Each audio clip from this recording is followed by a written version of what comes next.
This is Google, and this is Epic. In August 2020, this smaller giant brought a lawsuit against this very big scary giant. The small giant had challenged the big giant's monopolistic practices on its Google Play Store on Android devices. For experts, that was a clash that could reshape the future of mobile apps. And to settle that clash, a jury trial was held in November and December 2023, after which they found for Epic on all counts, ruling that Google violated antitrust laws in maintaining the Play Store as dominant storefront with Android. That was a win, not just for Epic Games, but for every Android developer out there. In the meantime, everyone is waiting for the judge to decide what Epic will win exactly, and what changes would happen to the Google Play Store. But that's not what I am here for today. I'm more interested in what the trial revealed. To be more specific, I want to dig into the internal reports, secret deals, and contracts that have been exposed during the trial. Once someone is exposed, they're at your mercy. I want to know, can Google be afraid to lose its grip on Android apps? Are they playing a fair game? And I want to ask, are we gonna see other stores competing with Google in the future? Let's do it. After the Epic Game trial, Google feared as many as 100% of the top game developers would follow Fortnite lead by launching outside of Google Play. And that move will cost Google a 30% cut of revenue. We are talking about billions of dollars here. Internal documents suggested that without such measures, Google Play could have faced a $2.5 billion margin loss from 2019 to 2022. For example, Google would miss out on $250 million from Fortnite alone and $243 million a year from Activision Blizzard King, and similar profit from all the leading games in the market. That's something Google won't allow and will do everything they can to prevent it. Let's put it this way. No, I do not. Although Google has an annual revenue of $278 billion, having Big F step out of the store would be a major blow to the face. No, not on my watch. And so Google formulated a plan that would save money by sending fewer billions. And by fewer, I mean $1 billion.78, thus 3.9% of its yearly revenue from the Play Store alone. The amount of money I'm going to be making would hurt your parents' feelings. The plan was called Play Risk Mitigation and has three main projects: Project Hug, Project Banyan, and Project Electro. Let's dance. Project Hug. Google approached 22 of leading game development companies with the goal of investing money on them, including Activision, Supercell, Blizzard, Mixi, and Ubisoft. Wow, you're so dominant. And to achieve that, the Google Play Biz dev team asked for hundreds and hundreds of millions of dollars through 2022. Money, please! My money.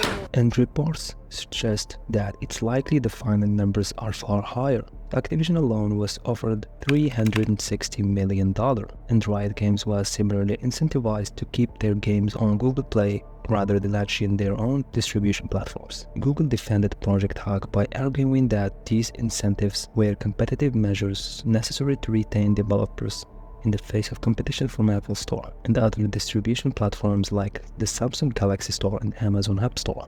The project was generally a success for Google, with 20 game developers signed, but not Supercell and not Epic, which got and rejected special $147 million offer signed to convince the company to launch Fortnite on Google Play. This project might sound very innocent because it looks like just an investment to ensure competition with other stores. Well, that might be true until you learn about the next project. Why does this keep happening to me?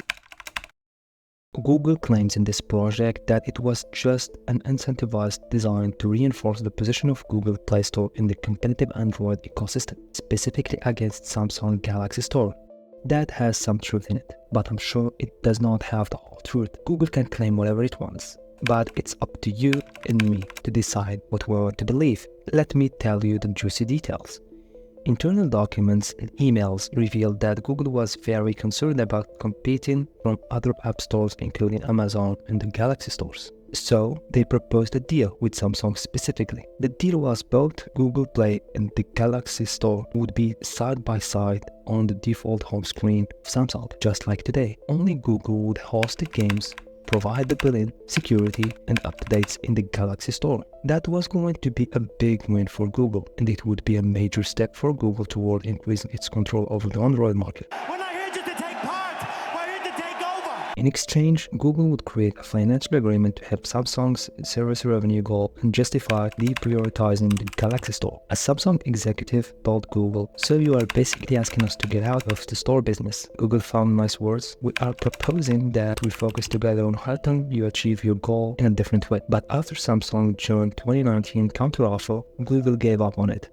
But that did not stop them to sign 3 deals with Samsung the next year worth $8 billion over 4 years on other deals. In Project Hug, Google brought the big gaming apps that earned the most money, and in Project Onion, they tried to stop one of the promising stores that could someday compete with them. Basically, Google wanted to be the big giant fish in the pond, or maybe in the future, the only fish.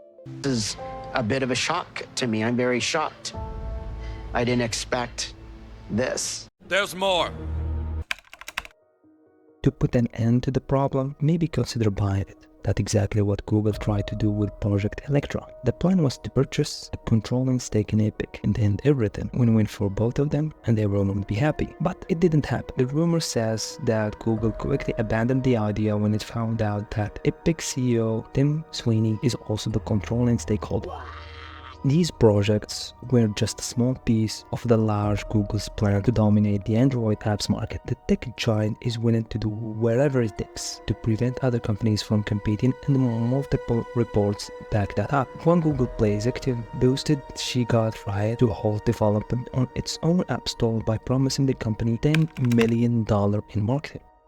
That's my girl. Another Google executive suggested that sharing revenue with Samsung would be better at discouraging other app stores from being preloaded. And because Samsung is not the only Android phone manufacturer, Google also put together several deals with phone manufacturers that restricted the pre-installation of alternative app stores on their devices. They called it the Premier Device Program. They want these companies to exclusively use Google Play Store by offering increased revenue shares from 8% to 12%. Of somewhere between $700 billion and $1.3 billion. Manufacturers like LG, Motorola, HMD Global that owns Nokia, Sony participated in this program. These agreements not only blocked alternative app stores but also required phone makers to set Google Apps as the default for key functions. Dude, now that is not cool. Sorry. Another report also shows that Google had blocked OnePlus and LG from putting the Epic Games store on their devices. The detail that the court provided destroyed any notion that Google treats developers fairly and equally. Like Google offered Netflix a sweetheart deal to pay just 10% on Google Play, but Netflix didn't take the deal. Instead, they let users subscribe and pay in a mobile browser. Or how they let Spotify completely bypass Android's App Store fees. Spotify pays 0%, yes, 0%, to get all the benefits of Google's Play Store safe payments. Google's defense was that Spotify is so important that people wouldn't buy Android phones without it, and that companies like Spotify qualify as partners because they help invest in new hardware platforms. You care to explain that? If some companies get sweetheart deals, everyone else has to pay more to compete. Can you imagine trying to compete with Spotify with your new music app while paying Google 11%? At the same time, Spotify is paying 0%, and it goes on and on. Google's aggressive strategies maintain dominance over the Android app market, as revealed in the Epic Games lawsuit, highlight the fine line between competitive practices and monopolistic behavior. I believe that Google, like any company, has the right to compete and strive for market leadership. But methods it employed, like secret deals, preferential treatment to big players like Spotify and Netflix, and coercive contracts with device manufacturers, all suggest that is a pattern of behavior that could violate competition laws and should be investigated to ensure a fair competition between all the companies.